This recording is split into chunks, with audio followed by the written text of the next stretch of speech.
আলহামদুলিল্লাহ, আজকে 12ই রবিউল আওয়াল, বিশ্বনবী হজরত মুহাম্মদ সাল্লাল্লাহু আলাইহি সাল্লামের শুভাগমন দিন। আলহামদুলিল্লাহ, আমার সৌভাগ্য আমি বিশ্বনবী হজরত মুহাম্মদ সাল্লাল্লাহু আলাইহি সাল্লামের উম্মত। আজকের এই শুভ দিনে সবাই বেশি বেশি করে দুরুদে ইব্রাহিম পাঠ করবেন।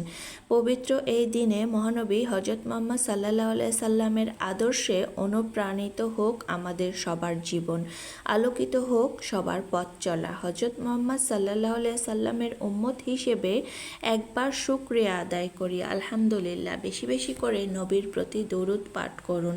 আমাদের দেশে বা অন্যান্য দেশে কিন্তু নবীর এই আজকের জন্মদিনটাকে অনেক হইহুল্লোড়ভাবে পালন করা হয়, কিন্তু দেখবেন নবীজি যেখানে জন্মগ্রহণ করেছেন সেই পবিত্র আরব আমিরাতে কিন্তু নবীজির কোনো জন্মদিন পালন করা হয় নাই।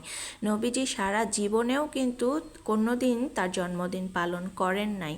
আমরা তার উম্মত হিসেবে বেশি বেশি করে নবীর প্রতি শুধুমাত্র দরুদ পাঠ করতে পারি, আল্লাহর কাছে শুকরিয়া আদায় করতে পারি।